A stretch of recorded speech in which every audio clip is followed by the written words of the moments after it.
Back to it here.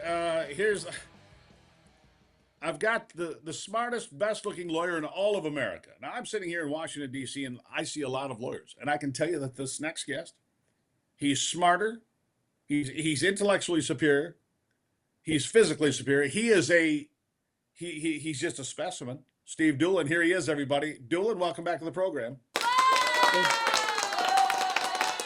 That's me. Yeah, Thanks, there you Gruber. I go. don't think my head can fit in the shot anymore. Well, it's all good.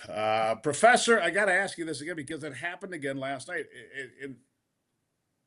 You can disagree that Donald Trump should be able to federalize the National Guard. But I remember stories of the Little Rock Nine, for example, 1957, reading my history books, that Dwight David Eisenhower, the president, the 34th president of these United States, said, hey, Mr.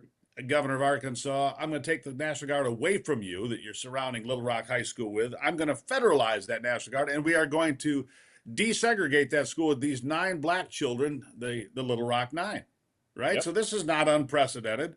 The National Guard was also used in 1992. It was used, I believe, in the riots of 1967 and 68. They're federalized to defend different, including the city of Detroit, not far from where you live. But somehow Donald Trump does it. It's unprecedented. It's a over. So a federal district judge last night, maybe you saw this, maybe you didn't, said Donald Trump has to return the National Guard to the control of the governor of California. This happened last night.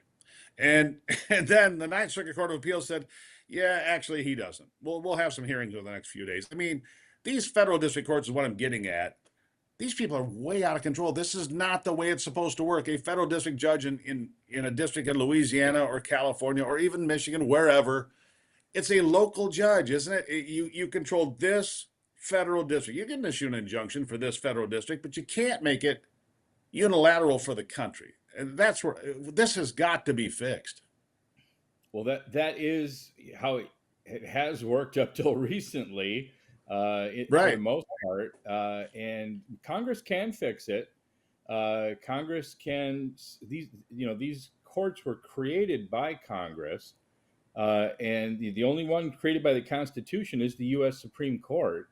And the idea is that you can't have these poor 9 justices at the U.S. Supreme Court handling every case in the country. So Congress created this system of districts and circuits, and the Supreme Court is only supposed to handle the really, really important ones. And they even get to decide which ones they take. But Congress ultimately can set some more rules here regarding what the districts can do. They could even just wipe out the district courts, but I don't think that's going to happen. I don't think Um, that's going to happen. But here's the thing: you can't get this. I don't know that you. I mean, maybe you could. Maybe you could get it through the House. I mean, yesterday, getting rid of $9 billion in garbage spending barely got through 214, 212, right? So maybe get it through, maybe get it through the Senate, but probably not because they'd filibuster. Those Democrats say, no, no, no, no, no, we have to restrain this president. Of course, if it was a Democrat president, they'd have a totally different point of view. It's all politics. Everything is politicized and yeah, weaponized. And that's the key. It's not just politicized, it's weaponized, isn't it? it really is. I mean, this is exactly why George Washington warned of the dangers of faction.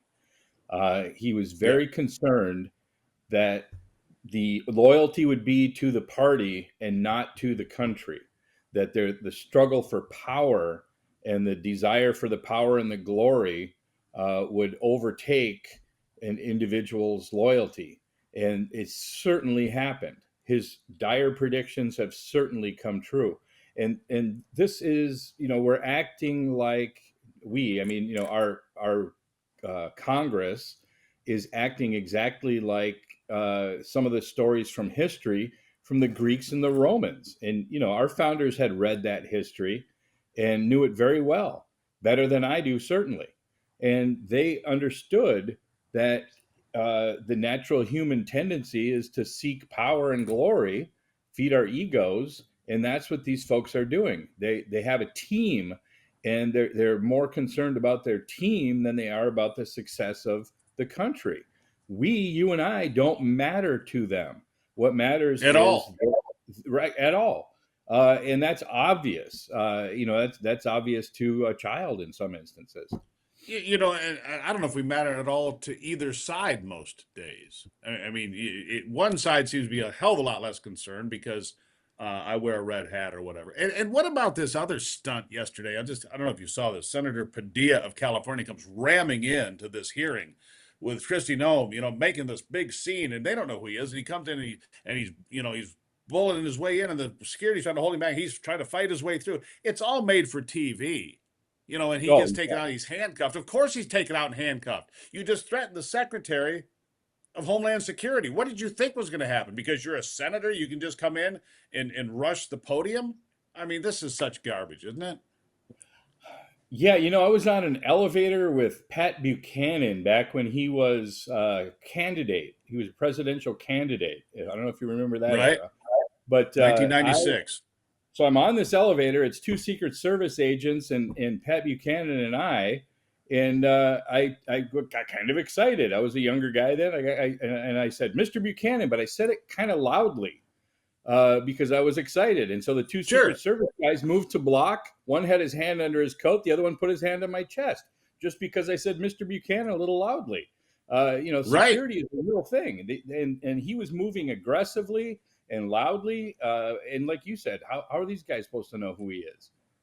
Right. And when they tried to say, hey, stop, he kept trying to push his way through like he was a linebacker or a fullback. I mean, no, Well, dude, I've it doesn't seen work that way. videos of my clients who are charged with resisting arrest who did far less than he did in terms Exactly. of resisting. Exactly. All right, Doolin, we got to leave it there. The most accomplished lawyer in the history of the world, Steve Doolin, everybody. There he is. Don't spit your coffee out. Don't do that. Greatly appreciate you, Doolin. Have a great weekend, my friend. Thanks, Gruber. You too. There you have it. Super Doolin. They should have like a chest with a D on it, Anyhow, we'll take a break. It's the Steve Gruber Show. It is Free for All Friday. I'll be right back.